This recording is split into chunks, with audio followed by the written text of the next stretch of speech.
चलिए बात करते हैं पटना की।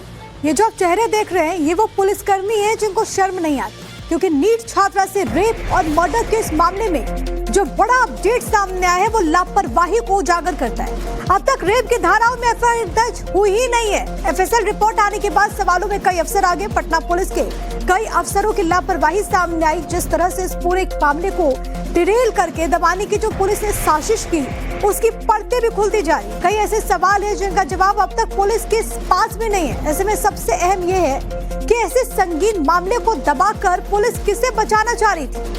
ये कई सारे सवाल है, क्योंकि आप सोचिए कि लड़की के माता पिता लगातार कह रहे थे कि कुछ गलत हुआ है, लेकिन बावजूद इसके रेप की धाराओं में एफआईआर दर्ज हुई ही नहीं। एफएसएल की रिपोर्ट सामने आई जिसमें कई बातें उजागर हुई और उसके बाद एक बड़ी लापरवाही भी नजर आती है। सवाल कई सारे कि आखिरकार ऐसे अफसरों पर कब कार्रवाई करते हुए नजीर पेश करने की कोशिश की जाएगी। हालांकि थाना इंचार्ज को जरूर सस्पेंड कर दिया गया, लेकिन सबसे बड़ी बात है कि पटना पुलिस क्या ऐसे काम करती है ऐसे केसेस में। तो नीट छात्रा की मौत मामले में बड़ी लापरवाही सामने आई है। तो नीट छात्रा की मौत को जिस तरह से पटना पुलिस के अफसरों और डॉक्टर्स ने मिलकर रफा दफा करने की कोशिश की, एक बार आपको अफसरों के चेहरे भी बता देते हैं, साथ ही ये भी बताते हैं कि क्या क्या लापरवाही इन्होंने की। सबसे पहले हम बात करते हैं रोशनी कुमारी की। थाना इंचार्ज हैं। 3 दिन तक पुलिस की गैर हाजिरी, हॉस्टल का कमरा सील तक नहीं हुआ, 3 लोगों को हिरासत में लेकर के छोड़ दिया, गर्ल्स हॉस्टल की जांच नहीं की इन्होंने, शुरुआती रिपोर्ट को आगे बढ़ाया, शुरुआती जांच को क्रॉस चेक भी इन्होंने नहीं किया। ये रोशनी कुमार है, इनकी जिम्मेदारी थी लोगों की रक्षा करने की, लेकिन इन्होंने क्या किया वो हमने आपको बताया। अब बात अभिनव कुमार की कर लेते हैं। चेहरा आप देख लीजिए, एएसपी हैं। थाना प्रभारी की रिपोर्ट को ही उन्होंने आधार मान लिया। हॉस्टल के कमरे की इन्होंने भी फॉरेंसिक जांच कराना जरूरी नहीं समझा। नए सिरे से संदिग्धों को नहीं जोड़ा गया, कैजुअल अप्रोच से ही काम किया। मामले को सुसाइड माना, दबाने की कोशिश की। एक और नाम है इसमें, वो है परिचय कुमार का, जो कि एसपी पूर्वी है। बिना पोस्टमार्टम रिपोर्ट सीधे सुसाइड बता दिया। नींद की गोली, मोबाइल सर्च की कहानी लेकर के आ गए। मेडिकल रिपोर्ट में सभी बातें उल्टी निकली हैं। बिना जांच के शुरुआती रिपोर्ट पर भरोसा कर लिया। एक और नाम है और काफी चर्चित नाम है, यह है पटना के एसएसपी कार्तिकेय शर्मा। यौन शोषण की संभावनाओं को इन्होंने सिरे से खारिज कर दिया। मेडिकल बोर्ड की रिपोर्ट के बिना बयान दिया। प्राइवेट डॉक्टर की रिपोर्ट पर इन्होंने भरोसा कर दिया। अब डॉक्टर से सवाल, डॉक्टर सतीश पीएमसीएच से महिला डॉक्टर के आधार पर रिपोर्ट बताई। डॉक्टर सतीश की राय पर पुलिस का रेप से इंकार। शरीर पर चोट के निशान के बारे में बात ही नहीं हुई। चोट के निशान कैसे आए ये डॉक्टर सतीश भी नहीं बता पाए कि आखिरकार लड़की को चोट कैसे लगी। और सबने मिलकर के कोशिश की कि मामले को डिरेल करके सुसाइड कह दिया जाए, लेकिन रिपोर्ट ने गवाही दे दी कि आखिरकार हुआ क्या। खबर पटना में नीट स्टूडेंट मौत मामले से जुड़ी एक और आपको बता देते हैं कि इस पूरे मामले में एफएसएल रिपोर्ट सामने आई है और नीट स्टूडेंट के कपड़ों पर स्पर्म मिला है। डीएनए प्रोफाइल की जांच एसआईटी की टीम अब करेगी। मामले में गिरफ्तार किए गए आरोपियों और साथ ही संदिग्ध लोगों के डीएनए से इसका मिलान होगा। एसआईटी इस मामले की जांच कर रही है। 6 जनवरी को एक गर्ल्स हॉस्टल में पीड़िता बेहोशी की हालत में मिलती है, जिसके बाद इस पूरे मामले को लेकर बवाल मच गया। पुलिस इन्वेस्टिगेशन कर रही है। केस को दबाने के आरोप लगे, क्योंकि शुरुआती जांच में ही पुलिस ने इस पूरे मामले को संदिग्ध बताया था, जिससे परिवार और छात्रों में नाराजगी फैल गई। घटना के बाद पुलिस पर लापरवाही का आरोप लगा, लीपापोती का आरोप लगा। परिजन लगातार ये बात कह रहे थे कि बिटिया के साथ कुछ गलत हुआ है, लेकिन पुलिस मानने को तैयार नहीं थी। लेकिन इस पूरे मामले में जो खुलासा हुआ है वो ये बताता है कि किस तरीके से इस केस को दूसरा एंगल देने की कोशिश की गई। मामले को किस तरीके से रेप केस में धारा जोड़ी नहीं गई एफआईआर में। आप सोचिए कितना संगीन ये पूरा मामला हो जाता है। पटना में अफसरों की जो लापरवाही सामने आई, उसके बाद सवाल तो कई सारे हैं, लेकिन सवाल कुछ ऐसे भी हैं जिनके जवाब पहले दिन से लेकर आज तक पटना पुलिस नहीं दी है। हॉस्टल संचालक ने पुलिस को सूचना क्यों नहीं दी, यह अव्वल सबसे अहम सवाल। पीड़िता को प्राइवेट अस्पताल ही क्यों लेकर के जाया गया? हॉस्पिटल में पीड़िता से परिवार को मिलने से क्यों रोका गया? घटना के बाद हॉस्टल का कमरा सील क्यों नहीं हुआ? पोस्टमार्टम रिपोर्ट आने से पहले सुसाइड क्यों बताया गया? पीड़िता के शरीर पर चोट के निशान को लेकर अफवाह क्यों इसे कहा गया? पटना के लापरवाह बड़े अफसरों पर एक्शन कब होगा? बेशर्म अधिकारियों को सम्राट चौधरी सबक कब सिखाएंगे? जिनके पास गृह मंत्रालय की जिम्मेदारी है, कब एक्शन लिया जाएगा? क्योंकि ये तो नॉर्मल स्टैंडर्ड ऑफ प्रोसीडिंग होता है, एसओपीज होती हैं, लेकिन बावजूद सबको दरकिनार कर दिया गया। एफएसएल रिपोर्ट आई तो पटना पुलिस भी मामले को लेकर एक्शन में आ गई। बड़ी खबर यह है कि 2 थानों के इंचार्ज को सस्पेंड किया गया। इसमें कदमकुआं और चित्रगुप्त नगर थाना इंचार्ज सस्पेंड हुए। लापरवाही के आरोप में दोनों थाना इंचार्ज पर गाज गिरी। एसएसपी ने दोनों पुलिस अधिकारियों को देर रात सस्पेंड किया। जांच के बाद लापरवाही सामने आई। दोनों पुलिस अधिकारियों पर जांच में कोताही बरतने, ठीक कार्रवाई नहीं करने के आरोप लगे और इसे सही पाया गया। चित्रगुप्त नगर थाना इंचार्ज रोशनी कुमारी एसआईटी की टीम में भी शामिल है। उन पर आरोप ये है क्योंकि जब वो वहां पर पहुंची, बिना तथ्यों को जाने कह दिया गया कि रेप का मामला नहीं है, बिना ये जाने कि लड़की के माता पिता क्या कह रहे, बिना ये जाने कि वहां पर उस हॉस्टल में स्थिति क्या बनी, तुरंत ये कह दिया गया कि ओवरडोज ले लिया है, इसी वजह से ऐसे हालात बने। और साकेत मेरे साथ, मेरे सहयोगी तमाम जानकारी के साथ कनेक्टेड। और साकेत, इससे पहले भी हम बात कर रहे थे कि इस पूरे मामले में एक नहीं कई लापरवाहियां पुलिस की तरफ से बरती गई, जिसका जिक्र परिवार के लोग, माता पिता लगातार कर रहे थे। अब सवाल ये है कि क्या 2 थाना इंचार्ज को सस्पेंड करने से मामला क्या ठीक हो जाएगा? उस सिस्टम को कब सुधारा जाएगा जो कि ऐसे मामलों में गंभीरता से काम नहीं करता? रेप की धारा भी नहीं लगाई गई थी।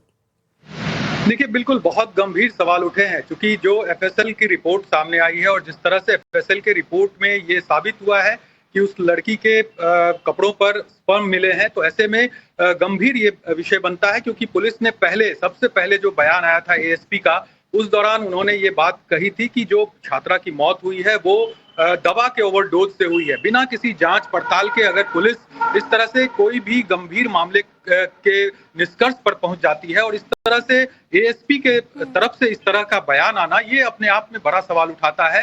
क्योंकि एक जिम्मेदार अधिकारी है वो, उनको पूरे जांच की जिम्मेदारी उनके हाथ में है और उनके तरफ से इस तरह से बयान दे देना सुरक्षा से जुड़ा हुआ है, वो मामला इंसाफ से जुड़ा हुआ है और जरूरी है कि कार्रवाई हो। बहुत शुक्रिया आपका तमाम बातचीत और जानकारी हम तक पहुंचाने के लिए। साकेत, चलिए बात करते हैं पटना की।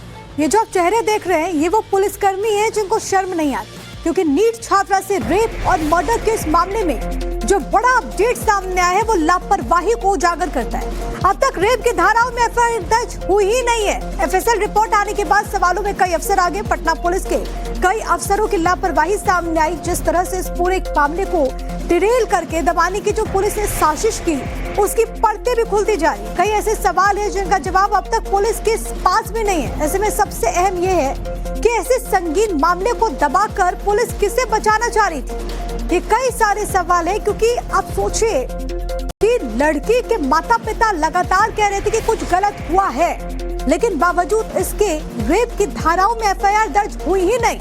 एफएसएल की रिपोर्ट सामने आई जिसमें कई बातें उजागर हुई और उसके बाद एक बड़ी लापरवाही भी नजर आती है। सवाल कई सारे कि आखिरकार ऐसे अफसरों पर कब कार्रवाई करते हुए नजदीक पेश करने की कोशिश की जाएगी। हालांकि थाना इंचार्ज को जरूर सस्पेंड कर दिया गया, लेकिन सबसे बड़ी बात है कि पटना पुलिस क्या ऐसे काम करती है ऐसे केसेस में?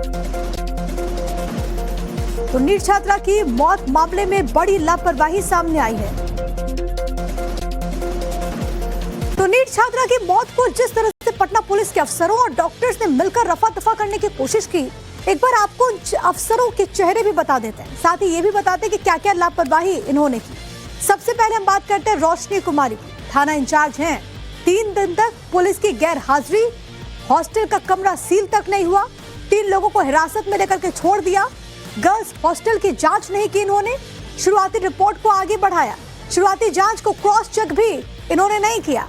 ये रोशनी कुमार है, इनकी जिम्मेदारी थी लोगों की रक्षा करने की, लेकिन इन्होंने क्या किया वो हमने आपको बताया।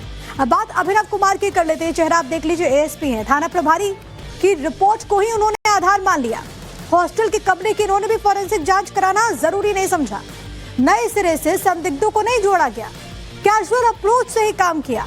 मामले को सुसाइड माना, दबाने की कोशिश की। एक और नाम है इसमें, वो है परिचय कुमार का, जो कि एसपी पूर्वी है। बिना पोस्टमार्टम रिपोर्ट सीधे सुसाइड बता दिया। नींद की गोली, मोबाइल सर्च की कहानी लेकर के आ गए। मेडिकल रिपोर्ट में सभी बातें उल्टी निकली हैं। बिना जांच के शुरुआती रिपोर्ट पर भरोसा कर लिया। एक और नाम है और काफी चर्चित नाम है, यह है पटना के एसएसपी कार्तिकेशन। यौन शोषण की संभावनाओं को इन्होंने सिरे से खारिज कर दिया। मेडिकल बोर्ड की रिपोर्ट के बिना बयान दिया। प्राइवेट डॉक्टर की रिपोर्ट पर उन्होंने भरोसा कर दिया। अब डॉक्टर से सवाल, डॉक्टर सतीश पीएमसीएच से महिला डॉक्टर के आधार पर रिपोर्ट बताई। डॉक्टर सतीश की राय पर पुलिस का रेप से इंकार। शरीर पर चोट के निशान के बारे में बात ही नहीं हुई। चोट के निशान कैसे आए ये डॉक्टर सतीश भी नहीं बता पाए कि आखिरकार लड़की को चोट कैसे लगी। और सब ने मिलकर के कोशिश की कि मामले को डिरेल करके सुसाइड कह दिया जाए, लेकिन रिपोर्ट ने गवाही दे दी कि आखिरकार हुआ क्या।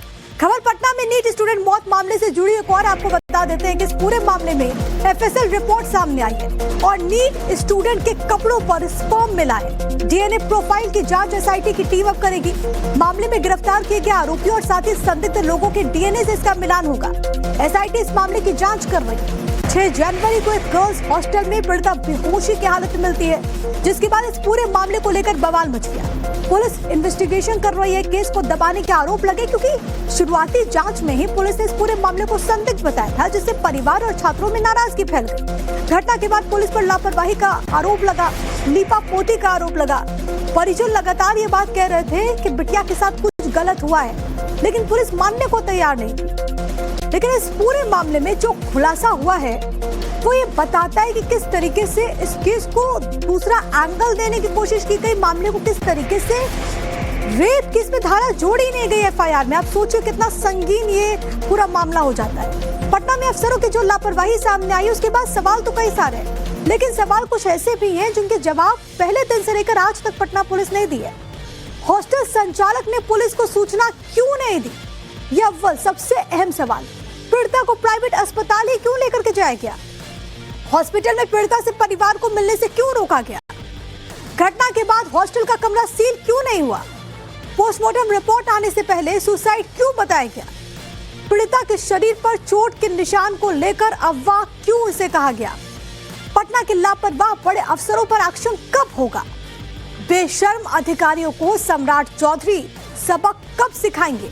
जिनके पास गृह मंत्रालय की जिम्मेदारी है, कब एक्शन लिया जाएगा? क्योंकि ये तो नॉर्मल स्टैंडर्ड ऑफ प्रोसीडिंग होता है, एसओपीज होती हैं, लेकिन बावजूद सबको दरकिनार कर दिया गया। एफएसएल रिपोर्ट आई तो पटना पुलिस भी मामले को लेकर एक्शन में आ गई। बड़ी खबर यह है कि 2 थानों के इंचार्ज को सस्पेंड किया गया। इसमें कदमकुआं और चित्रगुप्त नगर थाना इंचार्ज सस्पेंड हुए। लापरवाही के आरोप में दोनों थाना इंचार्ज पर गाज गिरी। एसएसपी ने दोनों पुलिस अधिकारियों को देर रात सस्पेंड किया। जांच के बाद लापरवाही सामने आई। दोनों पुलिस अधिकारियों पर जांच में कोताही बरतने, ठीक कार्रवाई नहीं करने के आरोप लगे और इसे सही पाया गया। चित्रगुप्त नगर थाना इंचार्ज रोशनी कुमारी एसआईटी की टीम में भी शामिल है। उन पर आरोप ये है क्योंकि जब वो वहां पर पहुंची, बिना तथ्यों को जाने कह दिया गया कि रेप का मामला नहीं है, बिना ये जाने कि लड़की के माता पिता क्या कह रहे, बिना ये जाने कि वहां पर उस हॉस्टल में स्थिति क्या बनी, तुरंत ये कह दिया गया कि ओवरडोज ले लिया है, इसी वजह से ऐसे हालात बने। और साकिब मेरे साथ मेरे सहयोगी तमाम जानकारी के साथ कनेक्टेड। और साकिब, इससे पहले भी हम बात कर रहे थे कि इस पूरे मामले में एक नहीं कई लापरवाहियां पुलिस की तरफ से बरती गई, जिसका जिक्र परिवार के लोग, माता पिता लगातार कर रहे थे। अब सवाल ये है कि क्या 2 थाना इंचार्ज को सस्पेंड करने से मामला क्या ठीक हो जाएगा? उस सिस्टम को कब सुधारा जाएगा जो कि ऐसे मामलों में गंभीरता से काम नहीं करता? रेप की धारा भी नहीं लगाई गई थी। देखिए, बिल्कुल बहुत गंभीर सवाल उठे हैं, क्योंकि जो एफएसएल की रिपोर्ट सामने आई है और जिस तरह से एफएसएल के रिपोर्ट में ये साबित हुआ है कि उस लड़की के कपड़ों पर स्पर्म मिले हैं, तो ऐसे में गंभीर ये विषय बनता है। क्योंकि पुलिस ने सबसे पहले जो बयान आया था एएसपी का, उस दौरान उन्होंने ये बात कही थी कि जो छात्रा की मौत हुई है वो दवा के ओवरडोज से हुई है। बिना किसी जांच पड़ताल के अगर पुलिस इस तरह से कोई भी गंभीर मामले के निष्कर्ष पर पहुंच जाती है और इस तरह से एएसपी के तरफ से इस तरह का बयान आना, ये अपने आप में बड़ा सवाल उठाता है। क्योंकि एक जिम्मेदार अधिकारी है वो, उनको पूरे जांच की जिम्मेदारी उनके हाथ में है और उनके तरफ से इस तरह से बयान दे देना सुरक्षा से जुड़ा हुआ है, वो मामला इंसाफ से जुड़ा हुआ है और जरूरी है कि कार्रवाई हो। बहुत शुक्रिया आपका तमाम बातचीत और जानकारी हम तक पहुंचाने के लिए साकिब।